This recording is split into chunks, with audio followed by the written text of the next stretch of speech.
I get to work with and have on my Giant TV channel amazing entrepreneurs, executive coaches doing incredible things. And Noah Segal is certainly one of those. Actually, there's his profile you can see up there. And we had a great discussion. He's a father of three, married guy, executive coach, crushing it. And I just walk away with some really great nuggets on his focus, what businesses are doing with him and his whole procedure. And I always love learning from other people, and especially these executive coaches who are just at the top of their game. Knows it. Check it out. You're going to love it.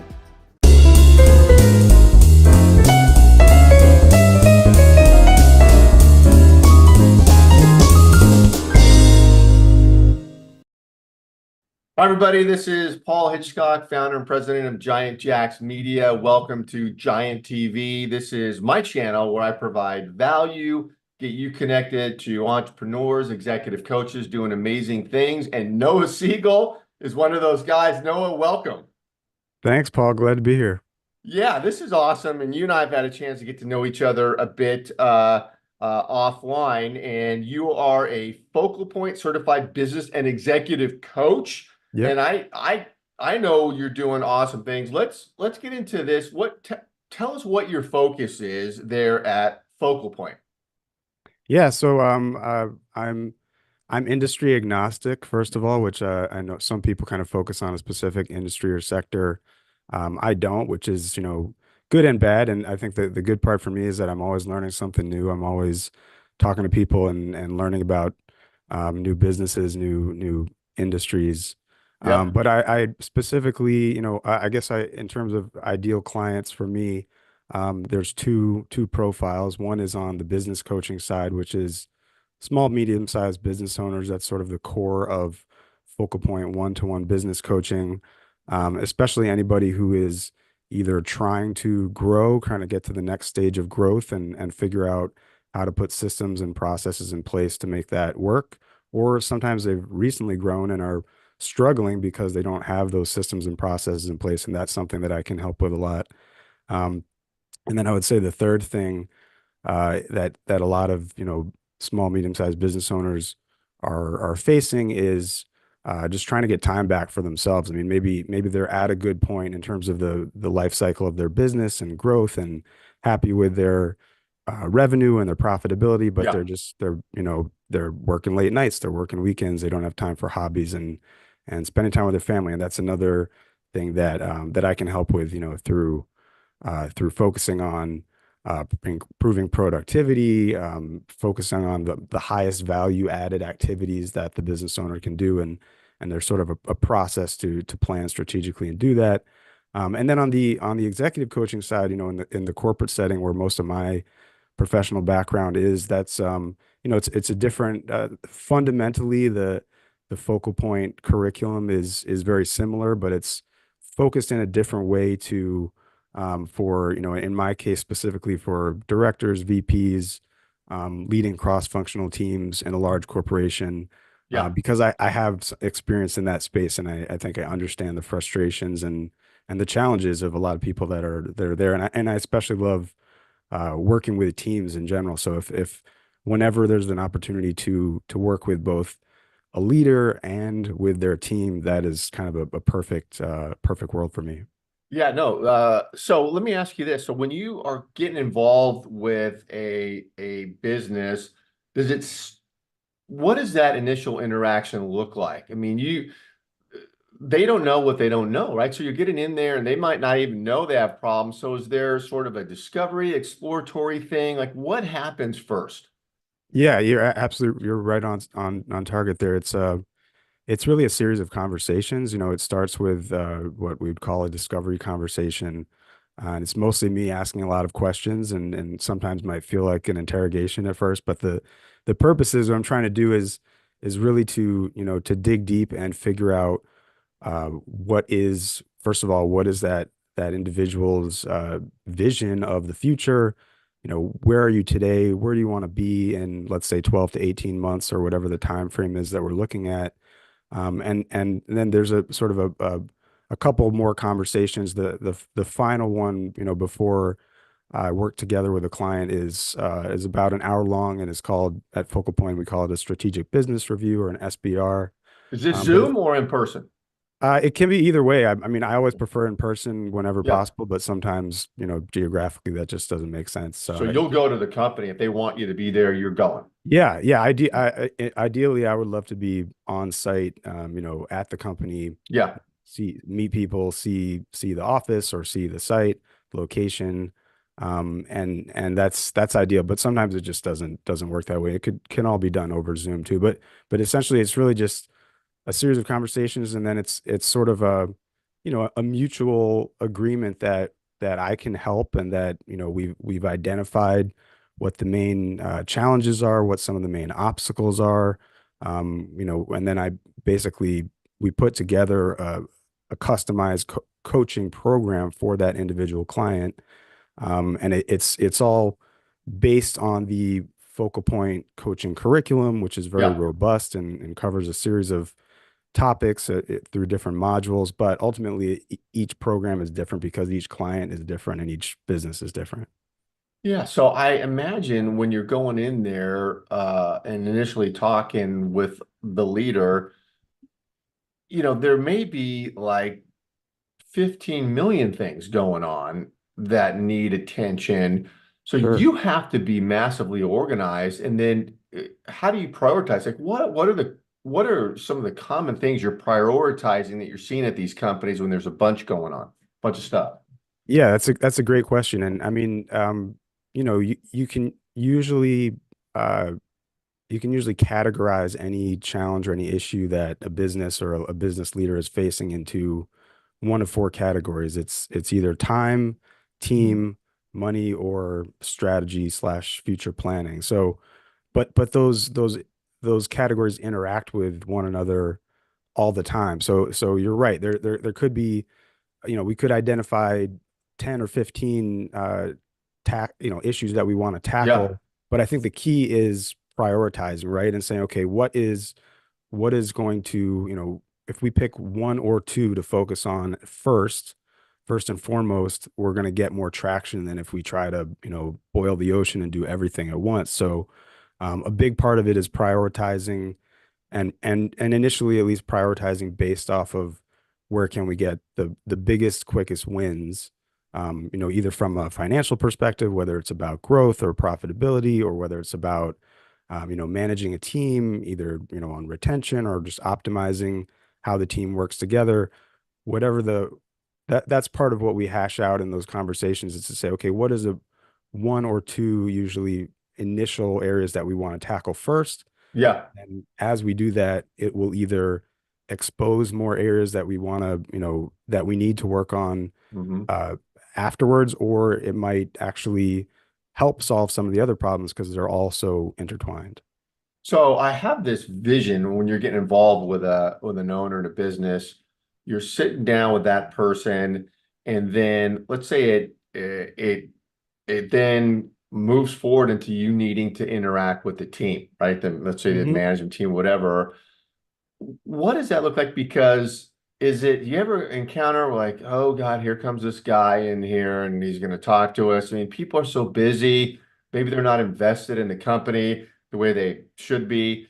And so they're just shutting you off and they're kind of going through the motions. Does that happen? And how do you get that team motivated and dialed into this process? Does it got to come from the owner saying, hey, team, you need to get dialed in with Noah here, or do you set the tone? I mean, that can be a challenge, can it not? Yeah, yeah, absolutely. And I would even say that, I experienced similar challenges in when I was, a W-2 employee in the corporate world too, because I Yeah, was often either creating or trying to improve or optimize business processes. In most of my case, it was usually new product innovation process from ideation to launching a new product. There's so many different people, so many different professional backgrounds and subject matter experts involved in that, and so many different competing priorities and perspectives. So it's absolutely challenging, and same thing as a coach. I think it doesn't work well if it comes off as, hey, this is a mandate. This is something you have to do. I think the best way to approach it usually is to try to get, buy-in from all the different stakeholders, all the key players by making them part of the process. And Yeah. the first thing that I do with a new client, whether it's on, business coaching or executive coaching, is I we do a DISC behavioral assessment. Oh So yeah, those are great. Those are yeah, wonderful. Yeah. and it actually, so there's different kinds. The one that I usually, use is DISC plus driving forces, which is, if you think of DISC behavioral styles as the what and the how of how you behave as an individual in, in this case, in a workplace environment. The driving forces is like a one level deeper, and sort of explains the why, what motivates you, what, what to avoid, Yeah. also understanding and understanding yourself, understanding how you communicate and interact with other people, and so on. But the real value of DISC, I think, is using that with a leader and with their team. So I try to incorporate that early on so that we kind of, you know, establish a common vernacular about communication styles, behavioral styles, decision-making styles. And that really helps people, I think, understand a little bit more about themselves, about their teammates, about it helps to expose some of the challenges, and there might, there's dynamics in any team with different behavioral styles. But once we get all that out in the open, I think it really unlocks a lot of opportunity, a lot of value among the team, and for the leader themselves. So coming in as I've been on both sides of that equation of, being in the corporate setting as an employee and having consultants come in. And yeah, I've seen there, I don't know if there's a right way to do it. There's certainly a wrong way to do it. So I definitely Yeah. try Yep. to avoid Yep. that. Yeah, no, good point. And as you're talking and you're about your interaction there, what I think about is there's got to be accountability on both sides. And I run into this with my own business, is Hmm. that, you're going to deliver. You got your thing going on. Okay, I'm all in. If they're not going to execute on the other end, the whole thing's going to fall apart, Yeah. right? And so you got to get that buy-in, but you got to get accountability, and you've got to do that. I want to hear how you do it without hammering people. You're not there to be, just get up in their grill and destroy them if they're not doing things. You got to be positive. Right. But how do you handle that where you make that point very clear? And then what do you do if it's not happening? You see this train derailing because they're not doing stuff. What do you do? Yeah, no, that's an excellent point, and you're absolutely right. I mean, that's one of the roles of a coach, is to be an accountability partner, right? So, and I would even say that, if I had to put three words that sort of, I think, encompass what I do as a coach, it's awareness, action, and accountability. And awareness is, Oh, yeah, I love that. understanding sort of where you are today, where you want to go, sort of gaining clarity about yourself, your business, and then we turn that into a strategic action plan. So turning the vision of the future into a plan with clearly, with smart goals, with clearly defined steps that are measurable, that are time bound, etc. And then the accountability piece of that is that I'm there to serve, not only as a trusted advisor, but also to be that person that the fact that we meet on a weekly basis at the same time, or sometimes it's bi-weekly, depending on the client situation. But we have a regular time to meet. We have a regular routine, sort of. So Yeah. that it involves, excuse me, it involves the client doing some, some pre-work. Sometimes it's reading or an application exercise, and then we incorporate that into what's actually going on, this week or this month or this quarter. Um, but I think it's, again, it doesn't work if only the coach. I mean, you could do I could use a sports analogy for anything, but a coach in any sport is going to tell the athlete, like, hey, you're the one who's out there on the field. You're the one who's doing the work. I can give you the resources. I can give you advice. I can help you put together a training plan.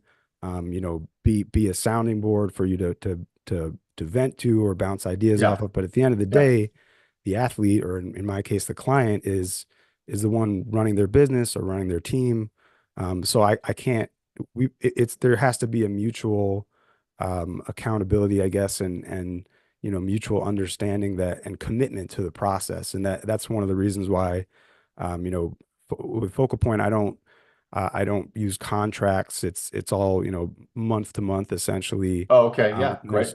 there's constant feedback, and I'm constantly asking, is what we're doing adding value? If not, let's talk about how we can change course or shift our priorities in a way that makes sure that it does add value. So I don't want to go, I don't want to go a whole month, let's say, in a direction that's not helpful to the client. But by the same token, if they're not really committed to the process, then it doesn't work. And that's where I have to be transparent, be honest, and say, hey, if you want to achieve A, B, and C, these are the steps. This is the plan that we agreed on together, but it doesn't seem like that's working out. Let's talk about why and let's see, how we can resolve that.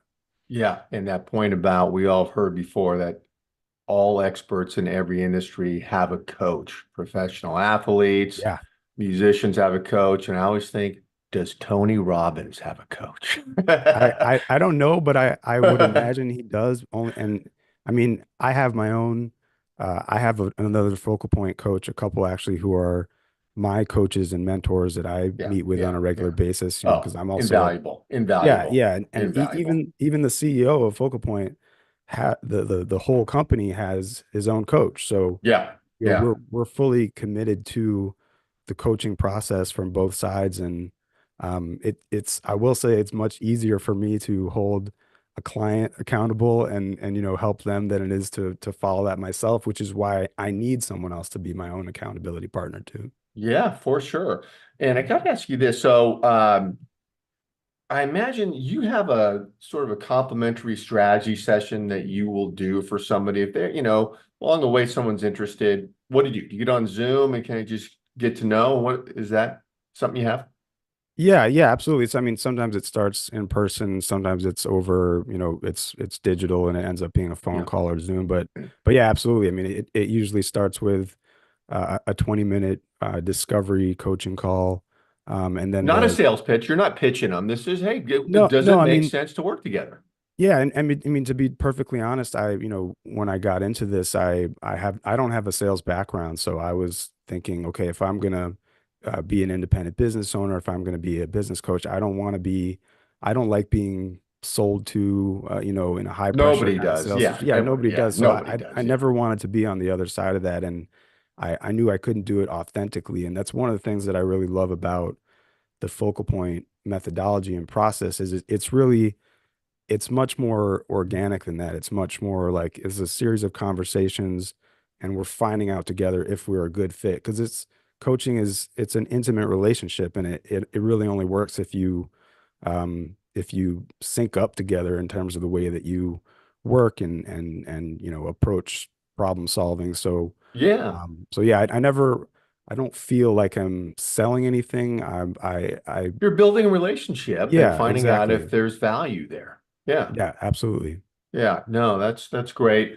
And so for those listening, wherever you're listening to this, because we simulcast this everywhere, LinkedIn, YouTube, X, all over the place.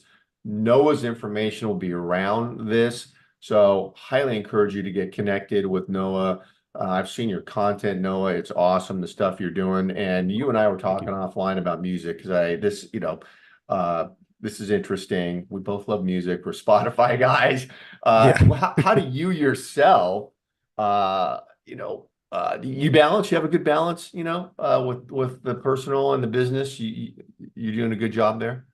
Yeah, I mean, there's always areas to improve, but I've got three young kids, and I have other interests and hobbies. So I mean, one of the things that's great for Why me don't is you have gray hair? Come on, I got four kids with it's a gray hair. It's maybe you just coming. can't, It's it doesn't coming. show up there. It's when I get a haircut, it seems like some of it disappears. But yeah, no, it's that's crucial. I mean, for anybody, right? For especially for an independent business owner, you wear so many hats, you can Yeah, yeah, you can justify working all the time, but without getting that time to recharge and do what's important, like spend time with family or hobbies or whatever, just to rest and recuperate sometimes.